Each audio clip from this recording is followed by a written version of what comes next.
students, good morning. Hope you are all fit and fine at your home. So before we start today's work, let's read the pledge.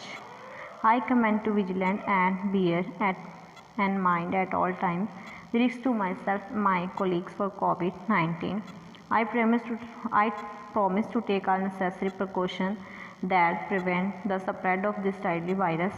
I promise to follow and encourage others to follow the key COVID-appropriate behaviors.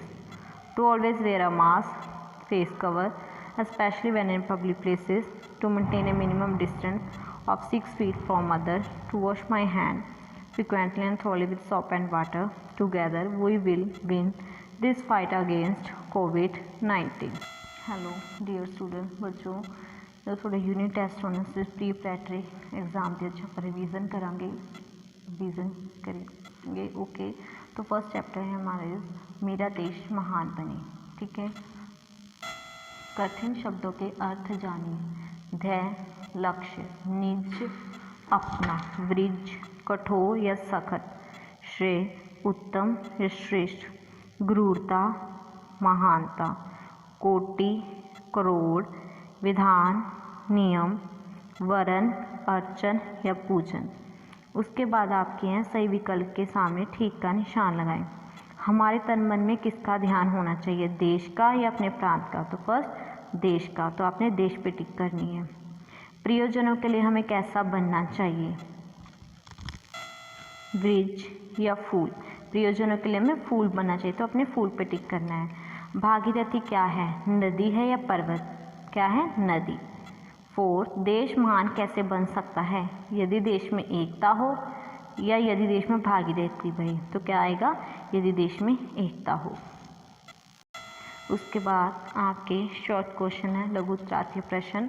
हमारा उद्देश्य क्या होना चाहिए? ठीक है, हमारा उद्देश्य देश के प्रति ईमानदार और वफा होना चाहिए। हमारा उद्देश्य देश के प्रति ईमानदार और वफादार होना चाहिए और एक दूसरे के लिए सम्मान की भावना रखनी चाहिए और देश के कल्याण के लिए बनाई गई सामाजिक व आर्थिक नीतियों का भी सम्मान करना चाहिए। जो हमारे देश के लिए बनाई गई सामाजिक और आर्थिक नीतियाँ हैं उनका भी हमें सम्मान करना चाहिए।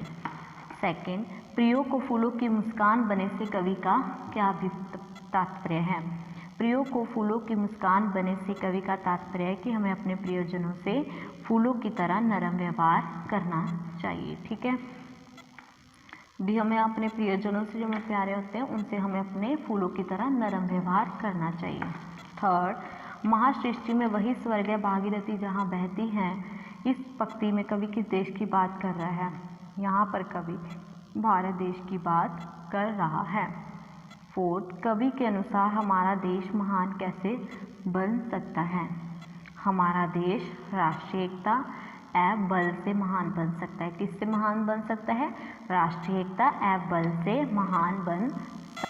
उसके बाद आपके द्विगु उत्तरीय प्रश्न है। फर्स्ट प्रश्न, एक ध्येय, एक श्रेय, एक देश, एक वेश से कवि का क्या आशय है? एक ध्येय, एक श्रेय, एक देश, एक वेश से कवि का आशय है कि हम आज़ादी के लिए एक लक्ष्य के साथ उत्तम भाव से हर एक प्रांत के सभी देशवासी एक साथ युद्ध का आह्वान करें। भी हम आज़ादी के लिए एक ही लक्ष्य, आज़ादी के लिए एक ही लक्ष्य, एक ही ध्येय। एक श्रेय मतलब उत्तम भाव से, एक देश मतलब हर एक प्रांत के सभी देशवासी एक साथ युद्ध का आह्वान करें। सेकंड, कवि के अनुसार देश को प्राणवान और शुद्ध कैसे बनाया जा सकता है? कवि के अनुसार देश को प्राणवान और शुद्ध तभी बनाया जा सकता है जब सभी देशवासी अपने कर्तव्य के प्रति जागरूक रहेंगे। भी जब हमारे सभी देशवासी होंगे वो अपने कर्तव्य के प्रति जागरूक रहेंगे तभी देश को प्राणवान और शुद्ध बनाया जा सकता है। थर्ड क्वेश्चन, प्रकृति हमें क्या संदेश देती है?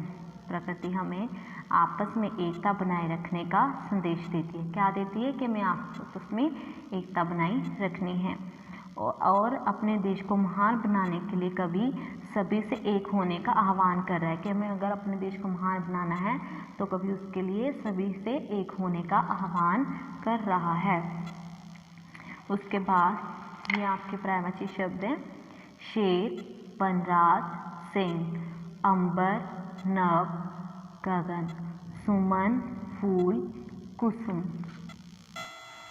रात्रि रात निशा, मृत्यु निधन मरण, शत्रु दुश्मन बैरी, सुबह प्रातः सवेरा, गंगा भागीरथी ध्रुव नंदा। उसके बाद नीचे दिए गए शब्दों के विलोम शब्द लिखने हैं आपने। देश विदेश, उषा संध्या, दुश्मन दोस्त, शुद्ध अशुद्ध, समान असमान, स्वर्ग नरक। ठीक है। उसके बाद बच्चों ये नीचे दिए गए शब्दों को दो अलग अर्थों में वाक्य में प्रयोग करना है। जैसे कर है, कर एक तो हाथ होता है, एक टैक्स होता है। ठीक है, हाथ का इसका बनाएंगे मैं कर से लिखता हूँ, मतलब मैं हाथ से लिखता हूँ। टैक्स में नियमित कर भरता हूँ। तार एक तो होता है तारना, एक होता है बिजली की तार। मेरे पुत्र ने गंगा नहलाकर मुझे तार दिया। बिजली की तार, बिजली की तार में करंट होता है। थर्ड, तीर नदी का किनारा, राहुल तीर पर सैर करने जाता है। बाण, मुझे तीर अंदाजी अच्छी लगती है।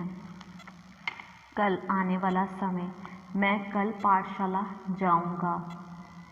कल बीता हुआ समय, राम कल आया था। होप डियर स्टूडेंट्स आप सभी को समझ आ गया हो गया। Okay, thank you dear student, bye bye, take care, have a nice day.